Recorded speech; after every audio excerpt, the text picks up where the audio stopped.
¿Qué tal amigos? En este video trabajaremos los balances de materia y energía en vapores condensables, hablando de secado, destilación y acondicionamiento de aire. Bienvenidos.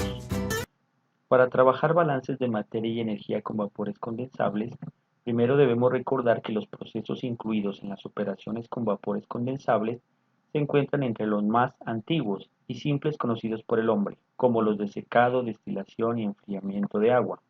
En todas estas operaciones se tiene como elemento común el hecho de que uno o más líquidos se vaporizan o uno o más gases se condensan, por lo que se requiere del estudio del equilibrio vapor-líquido. Es importante también conocer los siguientes conceptos. Primero, la presión de vapor. Es importante recordar que de la superficie de los sólidos y de los líquidos escapan moléculas que pasan al estado gaseoso. Esto permite recibir el aroma de las sustancias. Si se encierra un líquido puro dentro de un recipiente al vacío, parte del líquido se evaporaría hasta lograrse un equilibrio entre las moléculas que pasan a la fase gaseosa y las que se condensan al pasar a la fase líquida. La presión que existe en el recipiente en este momento es lo que nosotros conocemos como la presión de vapor. Es importante también tener en claro que si aumenta la temperatura, aumenta el número de moléculas que escapan a la fase gaseosa y consecuentemente aumenta la presión de vapor. Si por el contrario disminuye la temperatura, la presión de vapor también disminuye. Así podemos decir que la presión de vapor es función de la temperatura, pero no es una función lineal, sino que puede expresarse por medio de la ecuación como la de Antoine, donde el logaritmo de la presión de vapor es igual a A menos B sobre T más C. A, B y C son constantes propias de cada sustancia, T es la temperatura y P sub 0 es igual a la presión de vapor. Para representar el comportamiento de la presión de vapor con respecto a la temperatura, para algunas sustancias se utiliza la gráfica de Cox. En esta tabla se puede apreciar la constante de Antoine, extraída del apéndice 6.2 del libro de Antonio Valiente, Problemas de balance de materia y energía, donde podemos apreciar la presión en milímetros de mercurio y la temperatura en grados centígrados de algunas sustancias y los valores de A, B y C respectivamente. Otro concepto importante a manejar es lo que se conoce como la ebullición. Esta ocurre cuando la presión de vapor de una sustancia pura es igual a la presión de trabajo o la presión que se ejerce sobre el sistema. El paso de las moléculas del estado líquido al gaseoso se hace muy violento y se dice que el líquido empieza a hervir. Si la presión de trabajo es de una atmósfera, se dice que la temperatura de ebullición es normal y que el líquido está saturado.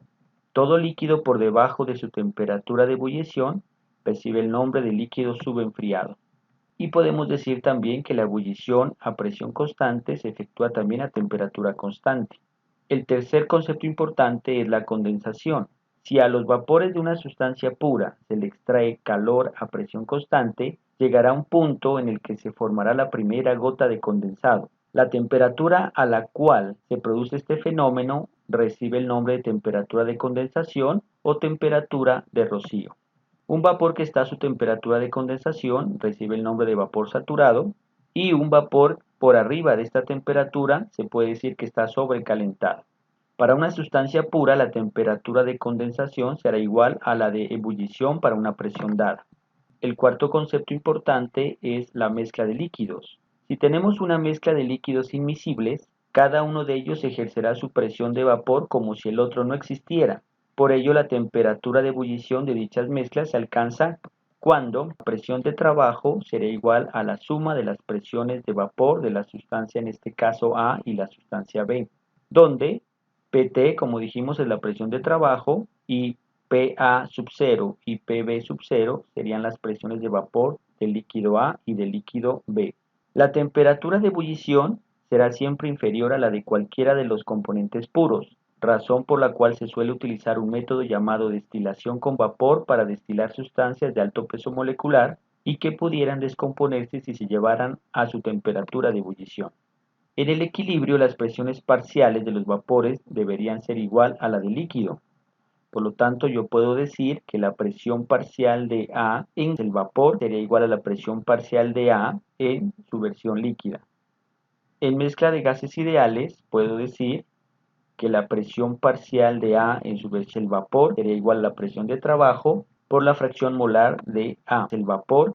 Por consiguiente, para líquidos inmiscibles, puedo decir que la presión de trabajo por la fracción molar de A sería igual a la presión de vapor.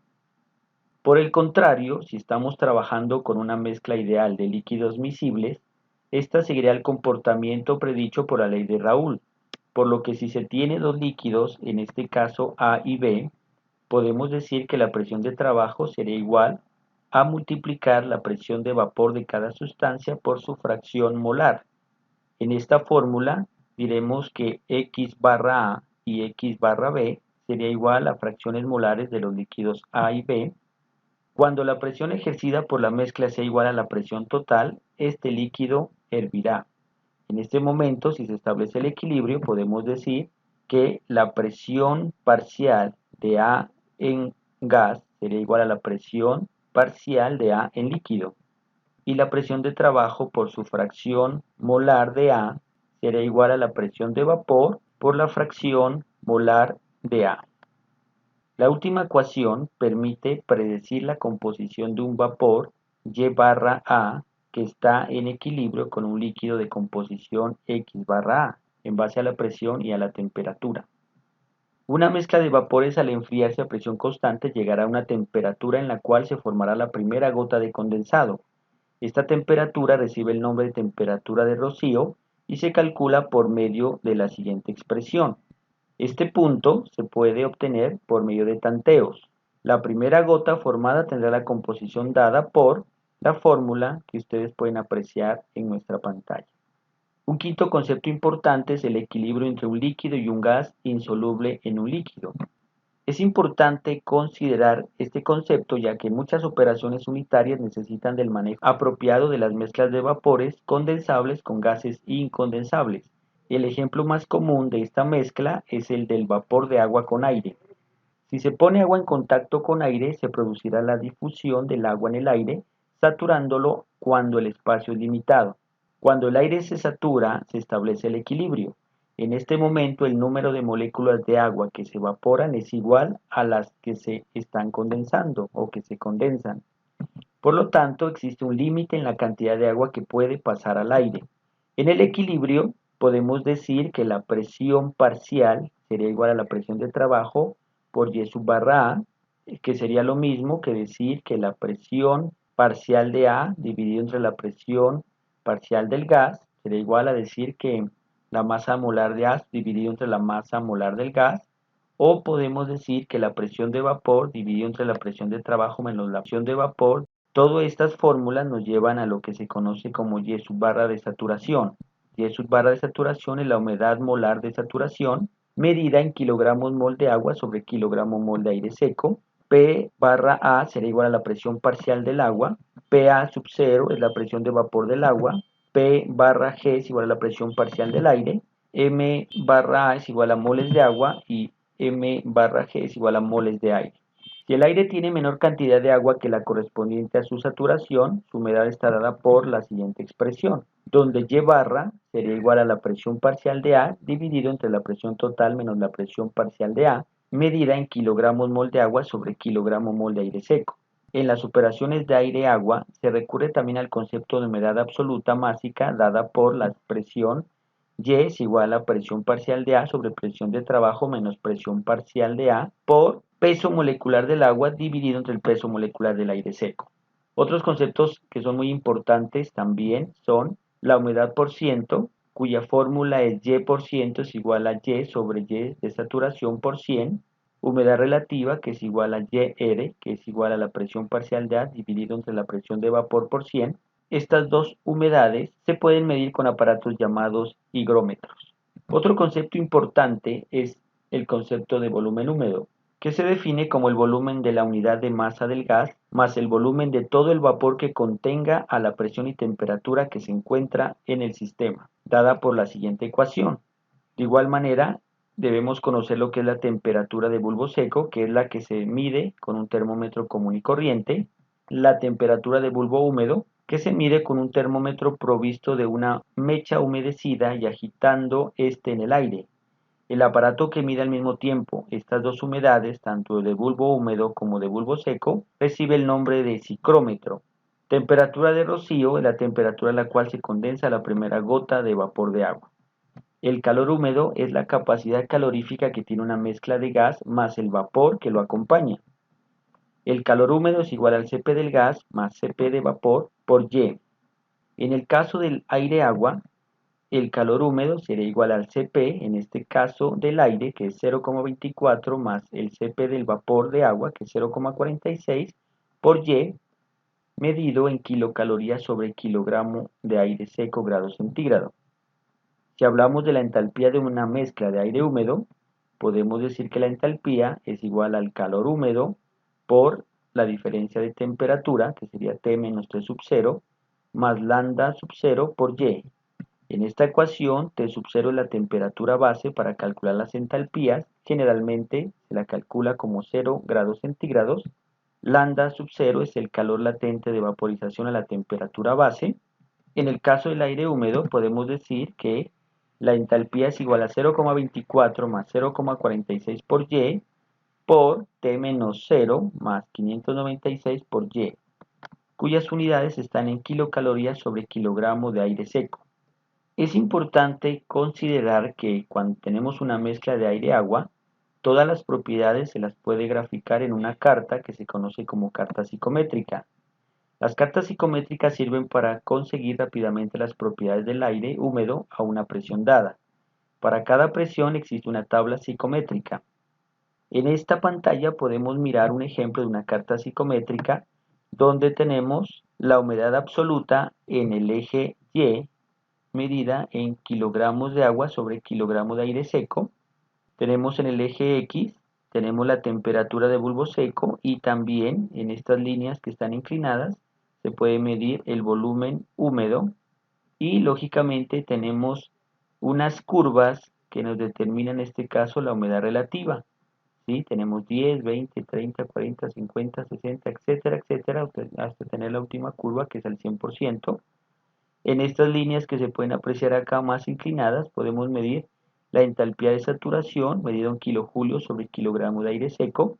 Entonces miren que en esta carta psicométrica podemos analizar cada una de las propiedades de la mezcla aire-agua. En la carta psicométrica también nos permite el manejo de algunas operaciones importantes, como en este caso el calentamiento o enfriamiento, donde se puede lógicamente hacer el seguimiento de un proceso. Como pueden apreciar, del punto 1 puedo pasar al punto 2, que estoy calentando, o al punto 3, donde estoy teniendo un proceso de enfriamiento. De igual manera puedo hacer el seguimiento de una mezcla, donde en este caso podemos pasar de 1 a 2, teniendo lógicamente el resultado de esa mezcla en el punto 3. O podemos hacer procesos de humidificación, como lo que se puede mirar en la flechita, donde se pasó del punto 1 al punto 2.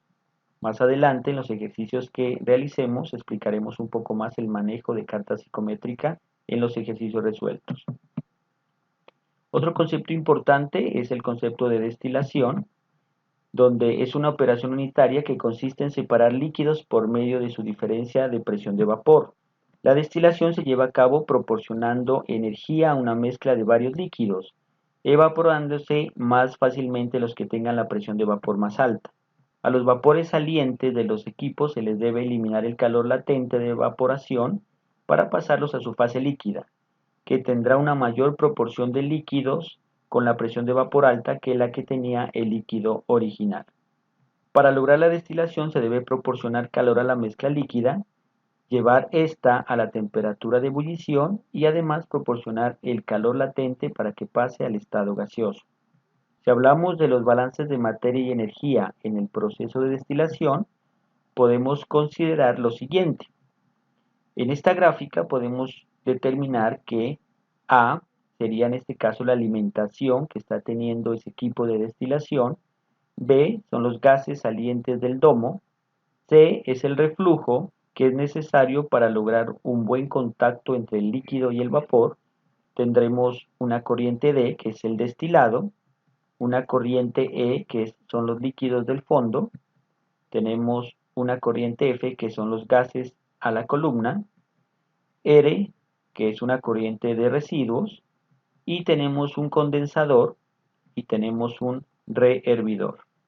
Por lo tanto, los balances de masa estarían dados de la siguiente manera. Podemos hablar de un balance total donde L barra A, que sería el flujo molar de A, sería igual al flujo molar de R más el flujo molar de D.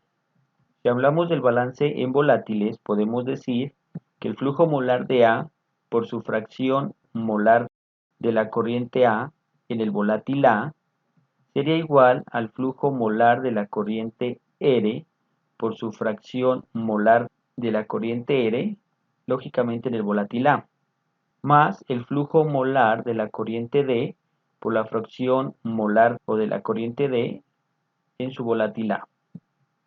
Si hablamos del balance de energía, podemos decir que el flujo molar de A por su entalpía A más el calor del rehervidor sería igual al flujo molar de la corriente R por su entalpía molar de R más el flujo molar de la corriente D por su entalpía molar de D más el calor del condensador. En este caso podemos decir que el QC es el calor eliminado por el condensador, QR es el calor transmitido en el rehervidor y que la entalpía molar de A es la entalpía de la alimentación, que puede ser de un líquido subenfriado, saturado, una mezcla de vapor líquido, un vapor saturado o sobrecalentado.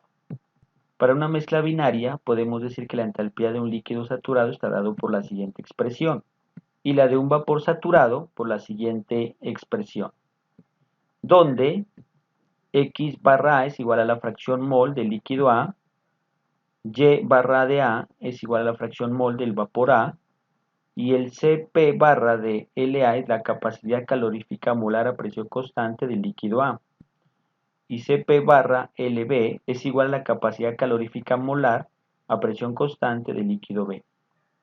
Lambda A, T es el calor latente de ebullición del líquido A la temperatura de ebullición TE, y lambda B, TE es el calor latente de ebullición del líquido B a la temperatura de ebullición TE, y T sub 0 sería la temperatura base. El séptimo concepto importante es hablar de acondicionamiento del aire.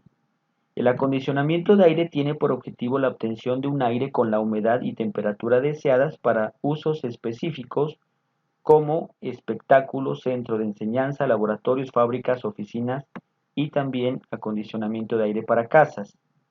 En los últimos casos se emplean paquetes de acondicionamiento y los equipos son más complejos por los volúmenes manejados. Otro concepto importante es el secado. Esta operación unitaria tiene como fin eliminar la humedad residual que contiene un sólido para hacerlo más atractivo desde el punto de vista comercial, mejorar sus condiciones de almacenamiento y emplearlo en operaciones posteriores. Podemos resumir los balances de materia y energía en equipos de enfriamiento de agua, secado y acondicionamiento de aire de la siguiente manera. Tenemos un equipo donde está entrando una corriente de flujo másico que al mismo tiempo está saliendo luego de ese proceso que se lleva a cabo en este equipo. Y en este equipo tenemos una corriente de vapor o de aire que está entrando y lógicamente luego de ese proceso que se lleva a cabo en este equipo también saldrá con unas condiciones diferentes. Entonces podemos decir que los balances de masa estarían dados por G1 que está entrando. Recuerden que es un flujo másico de aire o de vapor o de corriente gaseosa más el flujo másico que está entrando, que en este caso es L4, sería igual a G2 más L3. Si tenemos en cuenta el balance de agua, podemos decir que G1 por Y sub 1 más L4 por X sub 4 sería igual a G2 por Y sub 2 más L3 por X sub 3. Si hablamos de los balances de energía, diremos que G1 por su entalpía 1 más L4 por entalpía 4 sería igual a G sub 2 por entalpía 2 más L3 por entalpía 3 más QP. Recordemos que en esta fórmula la entalpía del aire se calcula por el método antes descrito y QP es las pérdidas de calor. Entonces, con esta explicación de la parte conceptual o teórica podemos prepararnos para resolver los ejercicios que vendrán a continuación. Muchas gracias. Si te gustó este video, continúa mirando videos sobre balance de materia y energía o del tema de tu interés en este canal. Recuerda darle like, y suscríbete. ABC Agroindustrial.